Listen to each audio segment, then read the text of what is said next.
And in this faith and how you followed that. Yeah, then when I was studying this, I asked questions and nobody explained me thoroughly. Okay. Nobody helped me to know who is this Prajapati. So at that time I was 19 years old, I think. Okay. In that young blood, I thought there is no religion, Okay. no God. People are cheating people, making use of gods and goddesses and making some festivals to make money. And they are earning something, the priest people, they're earning money out, showing some religion.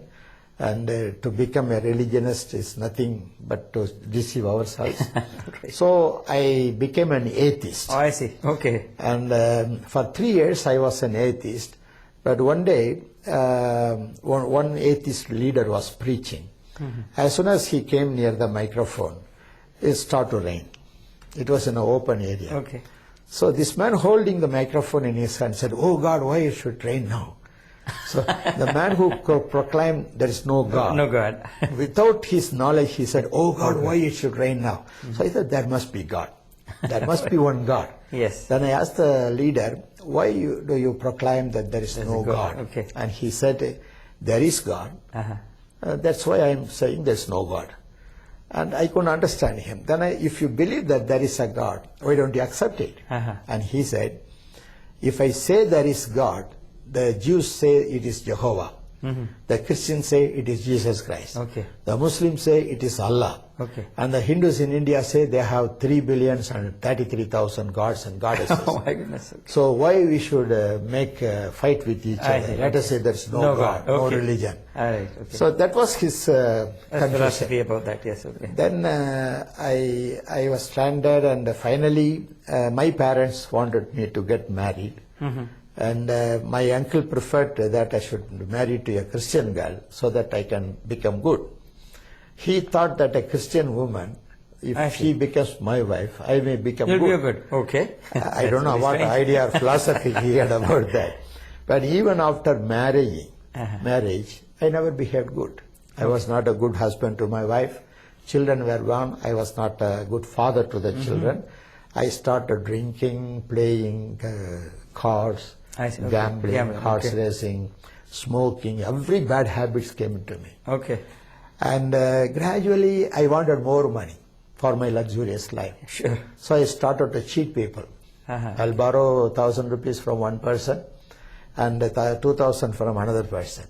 And with that 2,000, I will return this 1,000 to this man, and borrow 5,000 from another man, return 2,000 this man. So I was manipulating, I see, okay. proving that I'm very honest man. All right. So finally, there was a great debt of more than 100,000 rupees, which I could not pay it back, and people started to ask me. The more I drank and smoked, some kind of disease I had. Finally, I found it tuberculosis. And I was so thin and bony, the doctors gave me no hope. On those days, there was no good medicine for tuberculosis in India. So all these things made me to worry, and I was depressed, defeated, dejected, and finally I wanted to commit suicide. One day when I was traveling in the electric train in Madras city, I was so sad and worried, and I thought, why not I jump out of the train, dash to the ground and die. That's finished for me. Okay. The moment I came to the edge of the door, I heard somebody speaking somewhere which fell into my ears through the loudspeaker, saying, "He that conceal his sin shall never prosper." All right. Which struck me like anything. It went deep into my heart. I thought, why I should hear such a voice at the time of when I wanted to commit suicide. Okay. Why it not happen yesterday or tomorrow? Why at this time? So I thought that must be something. I had never heard this in my old religion. I see. I never heard this from any other saint teaching this to me. So I wanted to know what is the solution for my sin. So I got on at the next railway station. I walked near the railroads and finally came to the place where somebody was preaching about Jesus Christ. It was a Christian gospel meeting conducted in an open ground. I never wanted to go near, because I was told that Christianity is a Western religion, and Jesus Christ is a white man's God. All right. That even today people think like that. Yeah, I know. And also, people say that only the low caste people will be Christians. Christian, okay. And the downtrodden and the poor, they will become Christians just to live. Okay. So being born in a high caste, and I thought, why should I go near them? I see, okay. But at the same time, I wanted to hear what he says. Okay. So I stood under the shadow of a tree so that nobody can notice me. And this person who was standing in a platform talking about sin, Okay. I know what is sin. Because even in the mantras, it says, Pavapal Naragadimastu. The wages of sin is hell. Oh, I see, okay. But in the Bible, it says only death. Death. But the Sanskrit mantra says directly to hell. To hell, okay. So I know what is sin. Roga, soga, dukha, balavan, bandhu, vyasthana, atma, aparada, virshanam, phalani, yadani, dehinam. So the fruit of the tree, the man is considered as a tree. Yeah. And what is the fruit of sin? Rog, Okay. sog, dukh, Yeah. bandhan. All right. All these things are the fruit of this sinful tree. Okay. So when he was explaining, I thought, oh, this is all I know. I know about sin. Yeah, But okay. how to escape from the bondage of sin? How Yeah, that to be was the redeemed? question, How yes. to be saved from the sin? All right. Because in the Viveka Chudamani and other slokas says, na tapa, na snana, na yogena, na dhyana, na shastresu, na vidya. See, neither by austerity or neither by performing yoga or by studying the mantras and scriptures, neither by intellectual knowledge, neither by giving alms to the poor, this will not save from the bondage of sin. All right. It's only the grace of God. So I thought that if these things cannot save me, who is the savior? Right. There must be a person. So even in the Hindu mantras, they say this Nirguna or Parabrahma has to take a form so that we can see him.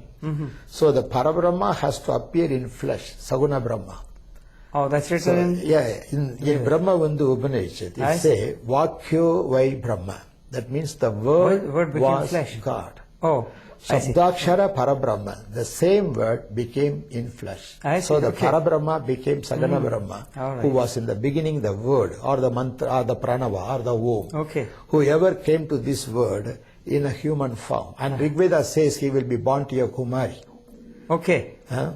And Kumari Garbha Sambhava, he will born to a Kumari. To a virgin, to a virgin. So Okay. these are all things which made me confused on those days. Who is this God? Who is this God? When I was in 9th standard and 10th standard, I studied, I took Sanskrit as an optional study, through which I was able to understand some meaning of these mantras, what I have been telling. So curiosity was more in me. I could not get the proper answer, so that's how I became an atheist and committed suicide. But now this man was talking about sin. All of a sudden he said, even if you are in the bondage of sin, there is a way to escape. I got alert what this man is going to tell now. And he said, there is Jesus. I thought, oh, he's a white man's God? He's a Western religion? How can you say that a Western religious God can remove my sin?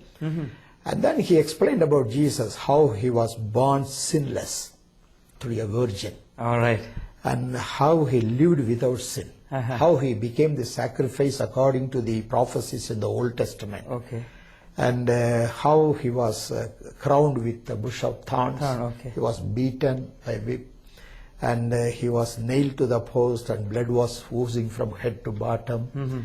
And he never opened his mouth. Okay. And he laid his life. People could not kill God. He gave his life. Gave his life. Okay. And then his bones were not broken and he came to life again and he redeemed the sinners by his precious blood.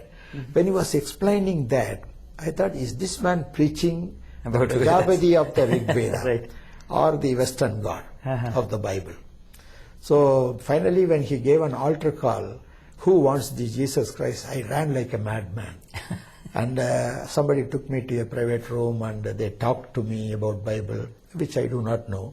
I was replying, I asked so many questions from the Upanishads and Vedas, which they do not know. Okay. See, they do not understand the scriptures, and I do not understand their Bible. Okay. This is what is going on even today. Yes. Even today, people do not know their literature.